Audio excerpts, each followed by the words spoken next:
बोले श्री प्राणनाथ प्यारे की जय। श्री सतगुरु महाराज की जय। श्री पन्नाथ राम की जय। सर्व सुंदर साथ की। चलिए सुंदर साथ पहले भजन देते हैं, है ना। कल हमारे सतगुरु महाराज जी मामा श्री प्राणनाथ जी के लिए कल प्रकाट्य महोत्सव भी है, तो एडवांस में ही एक भजन बोलते हैं।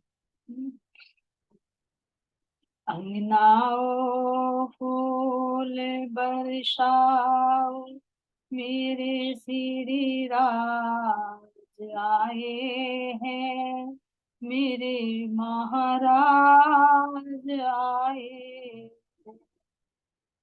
अंगनाओ फूल बरसाओ, मेरे श्री राज आए हैं, मेरे महाराज आए।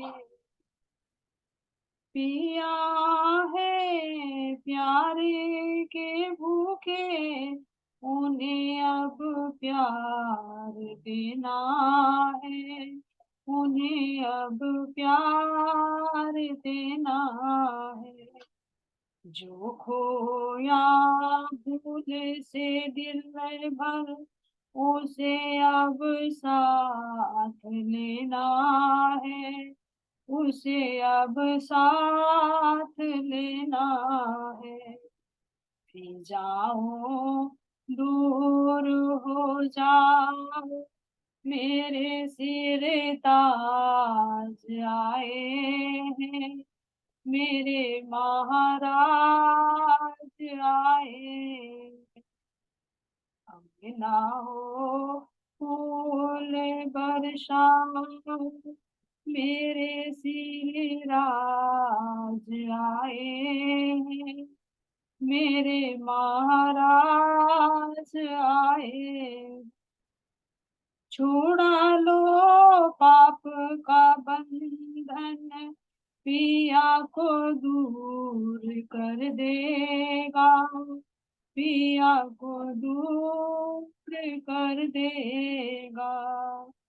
अगर छूट जाए ये बंधन, तो नूर ही नूर भर देगा। अगर छूट जाए ये बंधन, तो नूर ही नूर भर देगा। बसा लो ध्यान में अपने, पिया ब्रज रास लाए हैं, पिया ब्रज रास लाए हैं। अंगनाओ फूल बरसाओ, मेरे श्री राज आए हैं, मेरे प्राणनाथ आए हैं। ब्रज में साथ ये अपनी रास में साथ देखा था, ब्रज में साथ ये अपनी रास में साथ देखा था। पिया को जाग कर देखे कि उनका साज कैसा था, उनका साज कैसा था। जगाओ जीव को अपने, वो सुरता साज लाए हैं, वो सुरता साज लाए हैं। आओ फूल बरसाओ, मेरे प्राणनाथ आए हैं, मेरे श्री राज आए हैं। ये आंखें वो नहीं आंखें, पिया को खोज जो लाई, ये आंखें वो नहीं आंखें पिया को खोज जो लाए। आत्मिक नेत्र तो खोलो पिया के पास जो जाए। आत्मिक नेत्र तो खोलो पिया के पास जो जाए। लगा लो सुरता को अपनी पिया इन्हें काज आए हैं। पिया इन्हें काज आए हैं। अंगनाओ फूल बरसाओ मेरे श्री राज आए हैं। मेरे महाराज आए हैं। ये चोला छोड़ कर चलना तो फिर क्यों ध्यान में आए। ये चोला छोड़ कर चलना तो फिर क्यों ध्यान में आए। पिया के पास ही रहना ये हर दम ध्यान में आए। पिया के पास ही रहना ये हर दम याद में आए। पथ किए पिया तेरी को बदल श्री राज लाए हैं। मेरे महाराज आए हैं। अंगनाओ फूल बरसाओ मेरे श्री राज आए हैं। मेरे महाराज आए। बोले श्री पालनाथ प्यारे की, श्री सतगुरु महाराज की, धाम के धन की जय। कभी सुंदर साथ के चरणों में कोटि कोटि प्रेम। साक्षी साक्षात राज्य महाराज जी ही इंद्रावती जी के धाम युद्ध में विराजमान होकर ये प्रकाश हमें दे रहे हैं, जिससे पहचान हो रही है कि कौन हमारे श्री राज जी हैं, कौन हमारे प्राण प्रियतम है, कहाँ से आए हैं और कहाँ हमें। तब आगे चलते सुंदर साथ जी बेतक साहिब की तरफ। बोले श्री महामती स्वामी श्री लालदास जी महाराज की जय। सर्व सुंदर साथ की जय। आजूज माजूज जाहिर होगा सुर मगरब, दाबा हुई जाहिर ये सब लिखे सबब, ये सब लिखे सबब। तो ये सुंदर साथ जी जब निष्कलंक बुद्ध अवतार इमाम मेहदी पर कट हुए तो तभी ये कयामत के 7 निशान जाहिर, और ये अभी दे सकते हैं, क्योंकि जब भी जागृति ज्ञान आ जाएगा तो उसको ये अपने अंदर ही निशान नजर आने लगे। तो हमने देखा कि कैसे बताया कि असराफिल और जब्राइल का प्रकट होना, और दूसरा क्या होता है दाबदुल अंश का प्रकट।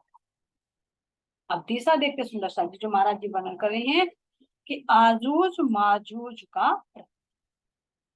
अब कुरान में संकेत आता है कि आजूज माजूज जो है किसके वे नूह नबी के पोते और याफीस की संतान है ना।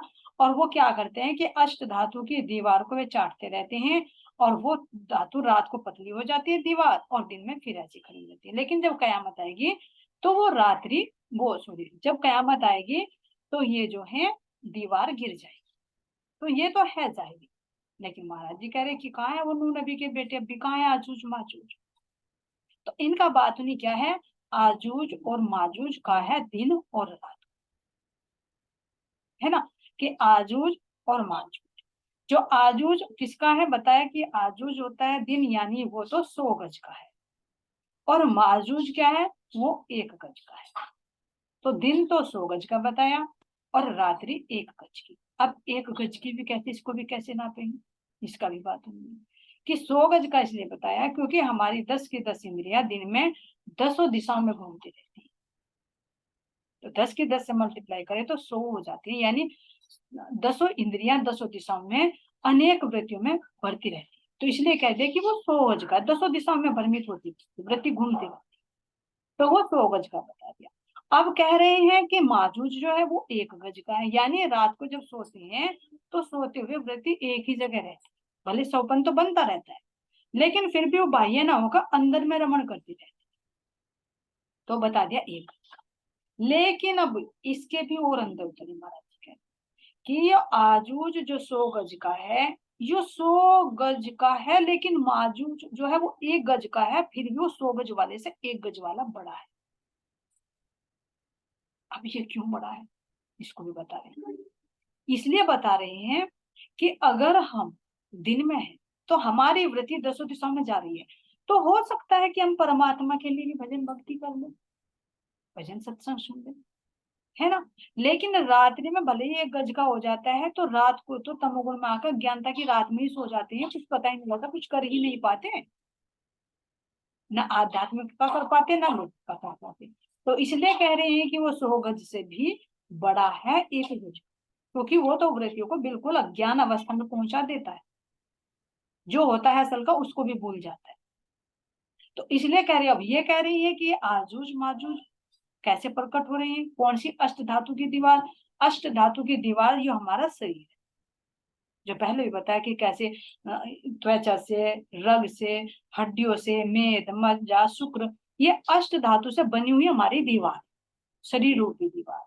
तो अब आजूज क्या करता है, जब दिन भर हम कार्य करते हैं तो क्या कह रहे हैं कि ये रात के समय बिल्कुल पतली हो जाती है, पतली चादर की बात, और सुबह उठते हैं तो वो दीवार भी मोटी होती है। तो कैसे होती है, दिन भर जब काम कर लेते हैं तो थक जाते हैं, देखा जो पूरे दिन काम कर कर आएगा तो शाम को तो थक कर बिल्कुल चूर हो गया, तो ये शरीर रूपी दीवार थक कर यानी एक चादर जैसी पतली हो, और जब रात को विश्राम कर लेता है तो सुबह उठकर देखता है फिर तरोताजा है, फिर काम पर लग जाता है। तो ऐसे दिन और रात इस शरीर रूपी दीवार को चाट चाट कर क्या कह रहे हैं, इसको पतली कर रहे हैं, और आखिर में क्या होता है, ये एक दिन क्या हो जाती है, मृत्यु के ग्रास में चली, दिन रात ही तो उसकी आयु को खा रही। तो अब कैसे पता चला जागृत होकर कि कैसे ज्ञानतम हमारी कितनी जिंदगी को खा ले, जिंदगी क्या करे, कितनी जन्म हमने दिए उस जन्म को खा गए, लेकिन हम इसको पहचान ही नहीं रहे कि हमारी एक एक श्वास कैसे अज्ञानता में बीत रहा है।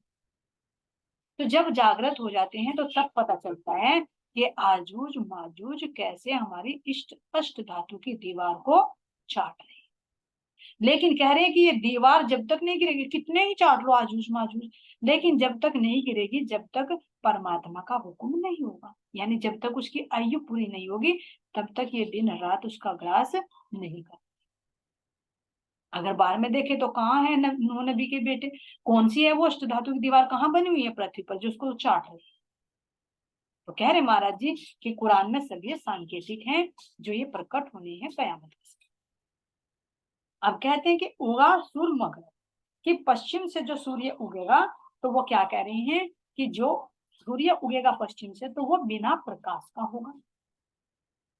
अब पश्चिम से सूर्य उगेगा लेकिन बिना प्रकाश का होगा, तो अब कैसे कह रहे हैं, देखो इसका भी बात हुई। अब सबसे पहले जो ज्ञान आया परम धाम का वो किस में आया है, अरब में, है ना। तो इसलिए वो परम धाम का जो ज्ञान प्रकट हुआ यहाँ पर संकेत में, तो इसलिए कह दिया कि वो जो ब्रह्म ज्ञान रूपी सूर्य जो उदय हुआ वो किस में हुआ, पूरब दिशा में, क्योंकि सबसे पहले वो ये यहाँ का सूर्य तो कह रहे कि भाई पूरब में निकलता है, ऐसे ही पूछे तो पूरब में भी नहीं निकलता, क्योंकि पृथ्वी घूमती रहती है, सूर्य तो स्थिर है अपनी दूरी पर घूमता है, लेकिन हमारी पृथ्वी तो घूमती रहती है पश्चिम से पूर्व की तरफ। तो इसलिए हमें लगता है कि सूर्य हमारा पूर्व दिशा से निकल रहा है जबकि पृथ्वी घूम रही है। तो अब यहाँ पर देखिए कि पूर्व दिशा से निकल रहा है सूरज, तो पश्चिम से कैसे निकलेगा, फिर तो यानी पृथ्वी उल्टी घूमनी शुरू कर दे हो जाएगी, ऐसा तो नहीं हो सकता। तो ये मुसलमान इसका बाह्य अर्थ लेते हैं कि भाई अब तो सूरज पूरब से उगता है और जब कयामत आएगी तो पश्चिम से उगेगा, और वो कह रहे हैं कि उसमें प्रकाश नहीं होगा, तो भला ऐसा हो सकता है कि सूर्य से उसके प्रकाश को अलग कर दिया जाए? हो जाएगा ऐसे? यहाँ पर नहीं होगा। जैसे मिश्री से उसकी मिठास को अलग नहीं कर सकते, फूल से उसकी खुशबू को अलग नहीं कर सकते, ऐसे सूर्य के अंदर से उसके प्रकाश को अलग नहीं किया जाता। तो फिर बिना प्रकाश के कैसा होगा? तो अब ये कह रहे हैं कि जब परमधाम का ज्ञान सबसे पहला कहाँ पर अवतरित हुआ? अरब में। तो उसके अंदर तो वो प्रकाश नहीं था, शरीयत का ज्ञान था। लेकिन अब जब ये ज्ञान आया तो किस में आया? ये हिंदुस्तान में, जो इमाम मेहदी प्रकट हुए, प्राणनाथ जी प्रकट हुए। तो यहाँ की विपरीत स्थिति हो गई है, उनका खान पीन भी, रहन सहन भी सब अलग हो गया। तो इसलिए उसको तो पूरब कह दिया, हिंदुस्तान को पश्चिम कह दिया। तो कह दिया कि पश्चिम से सूर्य उदय होगा, लेकिन वो बिना प्रकाश का होगा। अब विचार करिए कि हमारी वाणी जो प्राणनाथ जी पर अवतरित हुई है वाणी, तो क्या इसके अंदर प्रकाश नहीं है? ये तो है। ये तो इतना प्रकाश है कि पाताल से परमधाम तक का कर दिया इसने। जो कह रहे हैं नूर आगे थे आइया अक्षर छोड़ के भी पार, इत सब जाहिर करिया और आया नहीं जिधर बात, फिर वही पहुंच गया सब प्रकाश को प्रकाशित करके सब अंधकार को। तो क्यों कहा कि बिना प्रकाश होगा? ये मुसलमान लोगों के लिए प्रकाश नहीं उनको नजर आया, क्योंकि वह अपनी मर्यादा में बंध रहे। जैसे अभी औरंगजेब कह रहा है और बाकी और मुसलमान भी कह रहे हैं सनद ग्रंथ को सुनकर कि ये तो हिंदी में है, खुदा के कलाम हो ही नहीं सकते। तो यानी इस ब्रह्म ज्ञान से जो मुसलमान अनभिज्ञ रहे, तो उनके लिए क्या करे ये प्रकाश? तो इसलिए वो कह रहे हैं कि वो मुसलमानों के लिए बिना प्रकाश का होगा, क्योंकि वे विश्वास कर ही नहीं पाएंगे कि हमारे अल्लाह ताला हिंदुओं में आए हैं। और जब वे विश्वास नहीं कर पाएंगे तो उनके वचनों पर भी विश्वास नहीं करेंगे, और वचनों पर विश्वास नहीं करेंगे तो इस प्रकाश से वे वंचित ही रह जाएंगे।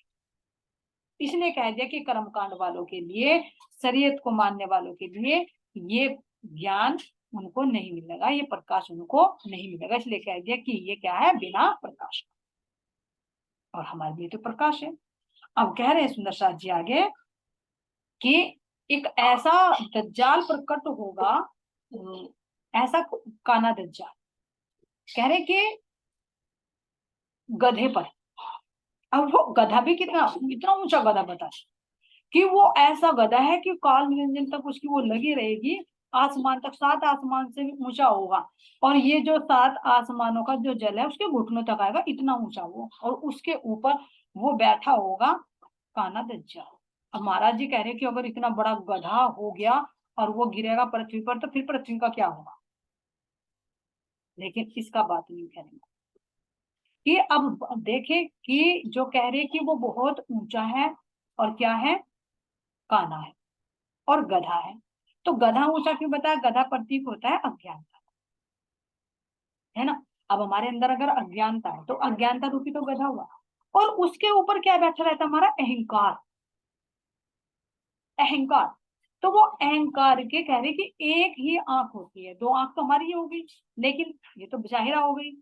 कह रहे दृष्टि की बात कि एक होती है बाह्य दृष्टि, एक होती है अंदर की दृष्टि। बाहर की दृष्टि केवल बाहर बाहर को देखती है, अंदर की दृष्टि आत्मा परमात्मा। तो जहां अहंकार होता है, जहां ज्ञानता होती है, वो बाहर शरीर को तो देखेगा, संसार को तो देखेगा, लेकिन आत्मा परमात्मा के ज्ञान से वो वंचित रहेगा, उसके दूसरा नेत्र नहीं होगा। तो जिसका एक आंख नहीं होती वही तो काना होता है। तो अब ये देखे सुंदर साथ जी, पूरे ही इसको कह रहे हैं, पूरे ब्रह्मांड को देखिए कि ये जो पूरा ब्रह्मांड बना हुआ है नील का तो बना हुआ है। अजाजिल जो है विष्णु भगवान जो है, इनके क्या है? वे अधिपति है। तो उनके भी तो एक दृष्टि है, वो ऊपर का तो नहीं देख पाते, नीचे का देख, है ना। और वही जीव रूप में सबके अंदर बैठे, और उनका जो मन है, बता दें, उनका पुत्र जो इबलीस है, वो इबलीस सबके अंदर कार्य करता है। वो इबलीस क्या करता है? भटकाता रहता है, बाह्य वृत्तियों में फंसाता है। तो ये हम देखिए, अगर हमारे अंदर अज्ञानता है, अहंकार है, तो हमारी केवल बाहर की दृष्टि, हम बाहर के कार्यों को सबको महत्व देंगे। जैसे अभी भी आया भाई, बाहर का मेरा ये काम भी हो जाना चाहिए, ये भी हो जाना चाहिए, पैसा भी होना चाहिए, मुझे वो भी संबंध नहीं माने, वो भी नहीं माने, सब कुछ पता हो जाए, लेकिन वो आत्मिक नेत्र, अंदर का नेत्र नहीं है कि तुझे ये मानव तन मिला है तो अपने उद्धार के लिए मिला है, परमात्मा को पाने के लिए मिला है, भक्ति करने के लिए मिला है। तो वो नेत्र तो नहीं खुला हुआ ना, दूसरी दृष्टि। तो जिसका एक दृष्टि नहीं है वो ही तो काना है। और क्यों है वो दज्जाल? क्योंकि वो परमात्मा की तरफ को नहीं चलता, संसार की तरफ को चलता। और इतना ऊंचा कह दिया कि वो 7 आसमान से भी ऊंचा है। तब यहाँ अहंकार कितना होता है। 7वां कहते हैं 13 पारा तो 7वें आसमान पर रहता है हमेशा, वो तो 7वां, यानी इतना अहंकार में चुप। तो ये प्रकट हो रहा है कि ये क्या है, गधे पर, यानी अज्ञानता रूपी गधे पर उस जीव की एक दृष्टि खुली रहना, केवल बाह्य दृष्टि खोलकर बाह्य सारे कार्य करना, लेकिन जो मेन है अपनी आत्मा का उद्धार, परमात्मा की प्राप्ति करना, उनकी भक्ति करना, उससे वो वंचित रहता है। तो ये काना गधा।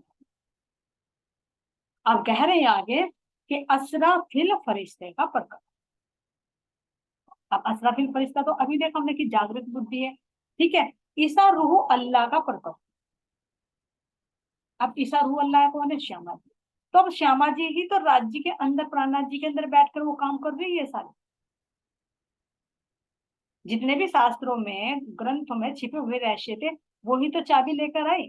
तो संकेत दे दिया कि ईसा भी प्रकट हो गए हैं, जो उन्होंने कहा था कि मैं दोबारा आऊंगा। तो वे ईसा रूह अल्लाह भी प्रकट हो गई है। और क्या कह रही है कि इमाम मेहंदी भी प्रकट हो चुकी। इमाम मेहंदी की पहचान यानी पूर्णब्रह्म परमात्मा सिद्धार्थ जी महाराज जी प्राणनाथ जी के रूप में, जो अब औरंगजेब को पत्र दे रहे हैं, जिसकी भविष्यवाणी पहले ही कुरान में कर रखी थी। और संकेत दिए थे कि जब इमाम मेहंदी प्रकट होंगे तो क्या कहा कि मिस्री की ईंटें बरसेंगी, पहचान होगी इमाम मेहंदी। जो 90,000 हरफों का संकेत दिया था उसमें से पूरे के पूरे 90,000 हरफ खुल जाएंगे, हर शास्त्रों के रहस्य खुल जाएंगे। तो इसी में दिखा रहे हैं कि ये मिस्री की ईंटें कौन सी है। ये मिस्री की ईंटें, ये तातम वाणी के वचन ही है, ये वाणी ही है कि जो ये प्रकट हो रही है मिस्री की ईंटें बाहर से लेंगे। तो अगर आसमान से ईंट की ईंट बरसने लगे और वो भी मिस्री के, तो सिर फूट जाएंगे, सब मिट जाएंगे। कैसे होगा यहाँ पर? लेकिन ये सिर्फ फोड़ेगी, ये ईंटें सिर्फ फोड़ेंगी, लेकिन कैसे फोड़ेगी? अज्ञानता रूपी अहंकार को सिर्फ फोड़ेगी, अज्ञानता का सिर फोड़ेगी, अहंकार का सिर फोड़ेगी, और आत्मा को ये निर्मल। तो ये हमारी जो वाणी है, इनके जो वचन है, यही मिस्री की ईंटें हैं। जो इनको खा लेगा वास्तव में वो बहिष्टों में पहुंच जाएगा। और अब सुंदर सा जी दूसरा संकेत दे रहे थे कि इमाम मेहंदी जब प्रकट होंगे तो कब्रों से मुर्दे उठेंगे। अब जो ये क्या करते हैं कि जलाते तो नहीं, मुर्दे को क्या करते हैं, दफना देते हैं। और हर महीने, रमजान के महीने में उनके यहाँ सामान भिजवाते हैं कि भाई अभी तक तो है, कयामत आएगी और इमाम मेहंदी आएंगे तो इन्हें जिंदा करेंगे दोबारा से, और जिंदा करके इनको बहिश्तों में लेकर जाए। तो ये तो बाहर की मान्यता है। अब ये देखिए, अगर उसको शरीर को नीचे दफना दिया गया तो वो जलकर मिट्टी, 5 तक तो मिट्टी में मिल जाएंगे, कब तक रहेगा वो कण? कोई नूरी थोड़ी, उन्होंने तब थोड़ी कर रखा कि भाई वो नूरी तन बन जाए, तब करे तो बन भी जाएगा, उनके अंदर कोई पावर हो तो कर भी जाएगा, लेकिन सबको दफनाया जाता है। लेकिन इसका भी महाराज जी बात नहीं कह रहे हैं कि कब्रों से मुर्दे उठेंगे, उसकी भी पहचान करो कि कैसे कब्रों से मुर्दे उठेंगे। ये 5 तत्वों का जो हमारा शरीर है, यू ही क्या है, कब्र है, ठीक है।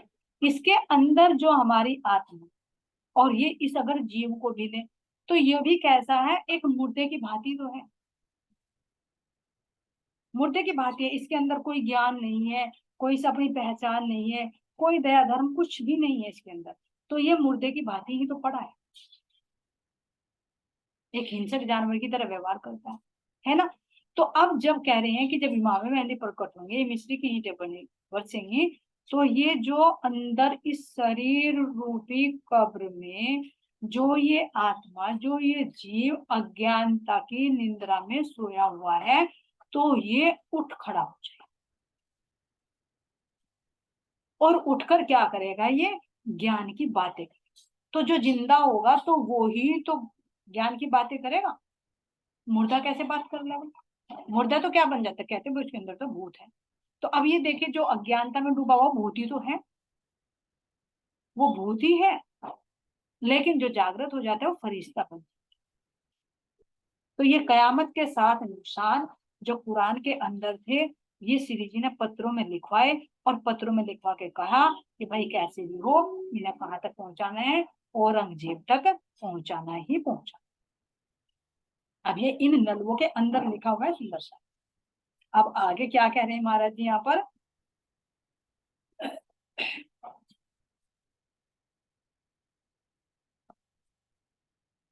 राहा सरातल मुस्तकी रसूले करी शरत, सो सबे आए मिले पर्दा पर्दा रोज कयामत।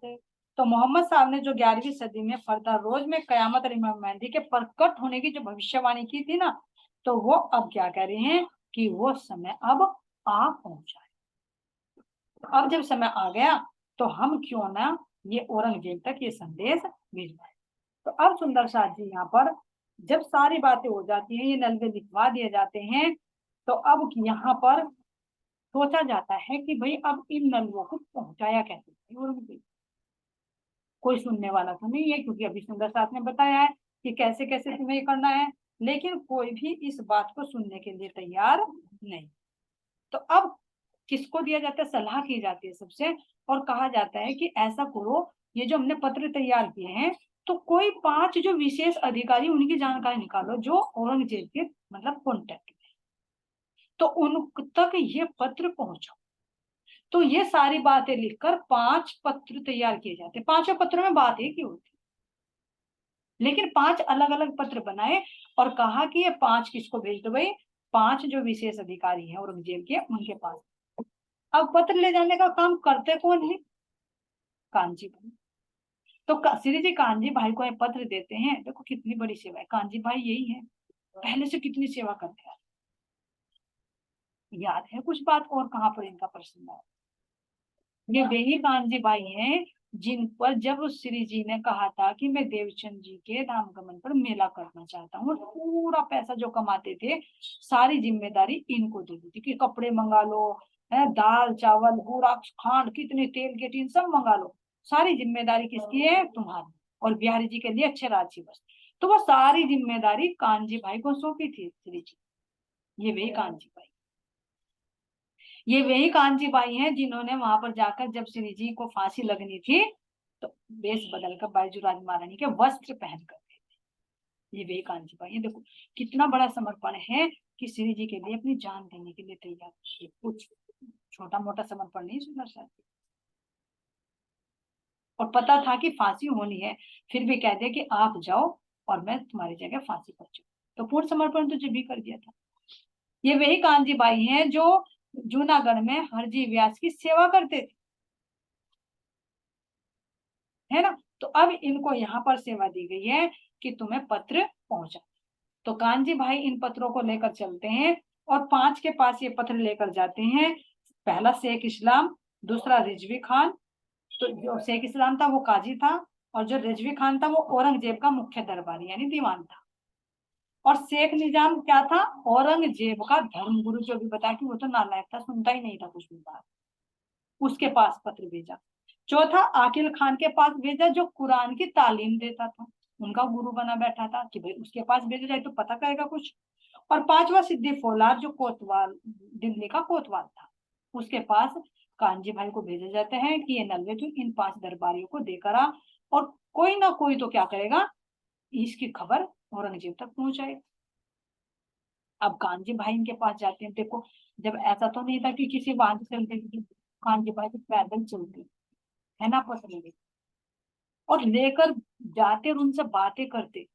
अब कैसे कह रहे कि शरीयत की कितनी बड़ी बात थी, उसको अपने आप को महसूस करते। चारों तरफ तो मुसलमानों का आतंक, और जो मुसलमान कयामत के नाम से डरते हैं, कयामत का संदेश लेकर उन्हीं के घर में जाना,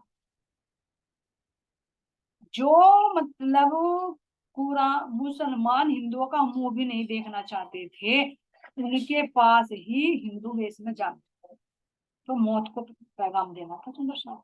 लेकिन कांची भाई जो पहले ही समर्पण हो चुके उनके समर्पण को देखो, हम तो थर थर कांप जाएंगे, मुकुंदास जी की तरह कह देंगे ये तो मरवा डालेगा, हम अपने आप को जान ही रहे, पत्र भी लेके हमें भेज रहे हैं। तो ये देखो समर्पण देखो इनका, जहां भी मौत आने को होती ना खुद अपने आप आके। अब यहाँ पता है कि मुसलमान क्या करे तेरे साथ, कयामत के नाम से तो वैसे भी डरते हैं ये,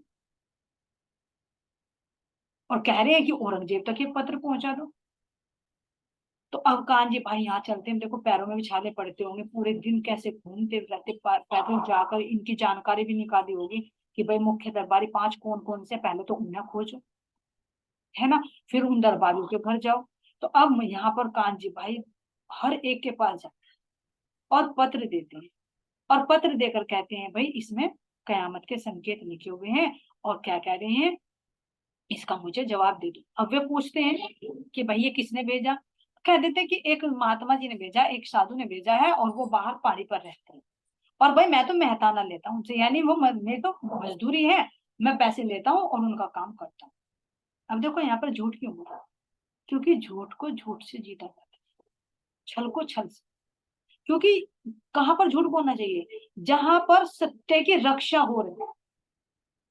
पीछे की वीडियो में हमने सुना कि वो जो दयाराम जी थे वे भी गए, तो उन्होंने भी कहा कि दिल्ली से बाहर रहने वाले मेरे एक साथी है मुसलमान भाई, वो तफसीर हुसैनी मंगाते हैं, मुझे वो ला कर, अगर वो कहता हिंदू तो दे नहीं थे मुझे। क्यों? क्योंकि वो अज्ञानता में फंसे हुए कि हिंदुओं को हम क्यों दे भाई, क्यों पढ़ेंगे पूरा हमारे क्यों ग्रंथ, तो वो गलत है ना, उनकी विचारधारा गलत है ना। तो जहां गलत कार्य हो रहा है तो सत्य के लिए वहां पर झूठ बोलना भी गलत नहीं हो।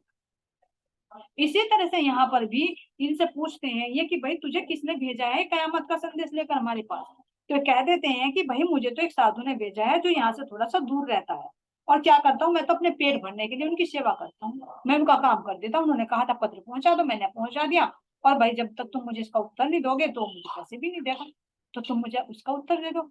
लेकिन पांचों के पास उत्तर तो नहीं होता।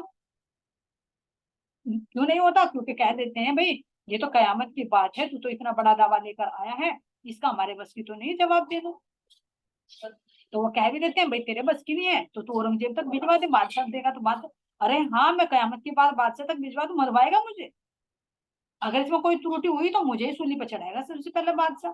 तो इतना डर था कि इनके दरबारी भी औरंगजेब से बात नहीं कर सकते।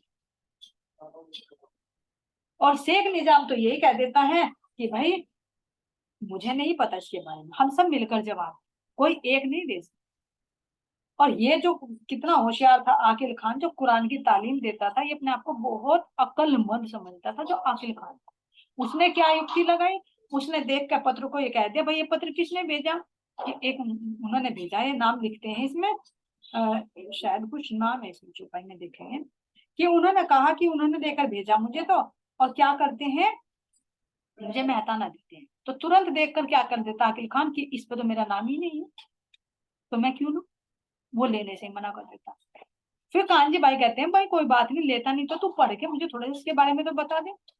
तो कह देता तेरा दिमाग खराब कर रहा, मेरे पास फालतू के लिए टाइम नहीं है, जब इसमें मेरा नाम नहीं है तो मैं तुझे क्यों बताऊं, क्यों मैं ये पत्र लूं। उसने तो पत्र लिया ही। कानजी भाई अपने पत्र को वापस लेकर चल देते हैं, क्योंकि बहसबाजी तो करनी वहां ठीक नहीं थी।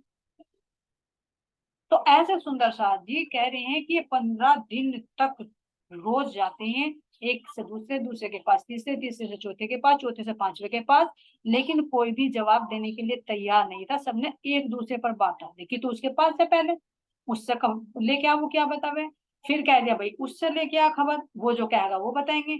और आखिर में जब ऐसे भटकते भटकते 15 दिन हो गए, तो उन्होंने कह दिया भाई जल्दबाजी मत कर, हम अभी पांचों मिलेंगे, ये कयामत की बात है, कोई छोटी मोटी बात नहीं है ना, हम इस पर तुझे मिलजुल कर जवाब देंगे।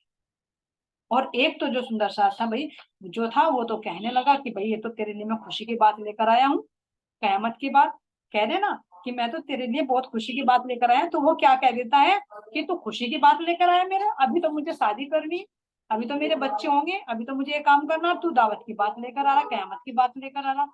तो यानी कोई अच्छी तरह से लेता है और कोई उसको नकार ही देता है, कोई उसको देखकर डर जाता है। तो ऐसे यहाँ पर कोई भी इन पत्रों को, इन पत्रों का जवाब सुंदर साथ जी नहीं दे पाता। तो कह रहे हैं मास दोई नलवे मिले किया गुजरानित, पहुंचाने पैगाम को दावत जो कयामत। तो ऐसे यहाँ पर इन अधिकारियों के पास पत्र पहुंचाने के लिए 2 महीने हुए, लेकिन कोई जवाब नहीं है। अब देखो राज्य को कुछ करना होता है तो कुछ होता है कुछ ना कुछ। अब सुंदर साथ बैठकर विचार कर रहे हैं भाई क्या किया जाए, आगे के लिए पत्र तो पहुंचाना है। तो अभी एक यहाँ पर आता है नंदलाल घड़ियाल जी, जो मस्जिद में क्या करता था, घंटी बजाता था। क्योंकि पहले घड़ी वैसी तो नहीं होती थी भाई सबके पास घड़ी हो। जैसे भी देखा पन्ना जी गए हैं तो पन्ना जी में भी रात को एक एक घंटे के बाद घंटा बजता है ना, 1 बज गया तो 1, 2 बज गया तो 2, ऐसे। तो मस्जिद में घंटा बजाता। तो उसने कहा कि भाई मैं मस्जिद में जब रहता हूँ तो तुम मुझे एक पत्र दे दो, तो मैं इसको गुसल खाने में चिपका दूंगा बाथरूम में, क्योंकि जब भी कोई मुसलमान जाएगा तो वहां पर इस हाथ धोने के लिए जाएगा, हाथ पैर धोने के लिए, वुजू करने के लिए, उसके करीबी ना तो वो नमाज नहीं पढ़ेंगे। तो जब वहां पर जाएंगे तो सब कोई पढ़ेगा तो जरूर कोई ना कोई बादशाह तक पहुंचा देगा सूचना। श्री जी को भी ये विचार अच्छा लगा, सुंदर सास को भी अच्छा लगा। तो नंदलाल जो घड़ियालची था वो उस रुक्के को लेकर जाते हैं, और जहां पर वे नमाज पढ़ने से पहले हाथ मुंह धोते थे वहां पर चिपका दिया, और उसमें लिख दिया कि अगर कोई भी क्या करेगा, इस ये खुदा का पैगाम है। उसमें विशेष तौर से लिख दिया, ये खुदा का पैगाम है, अगर इसको कोई बिना पढ़े आगे निकलता है और इसको पढ़कर अगर बादशाह तक ये सूचना नहीं पहुंचाता तो उसकी नमाज स्वीकार नहीं की जाएगी और वो दोजख का भागी बनेगा। क्योंकि ये खुदा के पैगाम, हमारा हमारा मतलब कर्तव्य था कि तुम्हारे तक ये सूचना पहुंचा देनी कि इमाम मेहंदी प्रकट हो चुके हैं, भारत में आ चुके हैं। अगर तुम ये इस संदेश को आगे नहीं पहुंचाते तो अब हमारा दोष नहीं, वो तुम्हारा दोष है। तो ये कयामत के सारे निशान लिखकर, यो ऐसे इसके पास लिखकर, तो सबने जब पढ़ा तो वास्तव में चौंक गए कि भाई हम जब इसको बिना पढ़े जा रहे हैं तो हमारी नमाज अदा नहीं होगी, और अगर हम इसको बादशाह तक नहीं पहुंचाते तो भी गुनाह के पात्र बनेंगे, क्योंकि कयामत की बात है। तो अब जैसे जैसे यहाँ से सब कोई गुजरते हैं, सुबह का टाइम होता है क्योंकि रात को चिपकाया था, तो सुबह जब जो भी यहाँ छिप जाता तो उसको पढ़ता, और जब कोई बात सारे में फैल जाती है, पब्लिश हो जाती है, तो बादशाह तक तो जानी जरूरी। तो अब ये सूचना किस पर पहुंचती है, बादशाह के पास पहुंचती है कि ऐसे ऐसे गुसल खाने में कयामत का एक पैगाम आया है, और कहा है कि ये खुदा का पैगाम है, इसको बिना पढ़े यहाँ से कोई ना निकले, नहीं तो दो जगह भागे। तो बादशाह तक जाती है बात, और जब बादशाह तक बात पहुंचती है तो बादशाह कह देता है भाई उससे मुझे मिलो। अब कैसे सुंदर साज जी आगे, अब रुक्का चिपकाने वाला मिलता है या नहीं मिलता, कैसे ये फिर चालबाजी खेलते हैं बादशाह के साथ में दरबारी, इसका प्रसंग आगे। अब आपको सुंदर साज जी तो को मैं जो रख, अच्छा, खिजमत शेख सलाम की रुका पहुंचावत, जब गुस्सा किया सुल्तान ने सुलेमान पर, तब सुलेमान पर तब बोले शिकारनाथ प्यारे की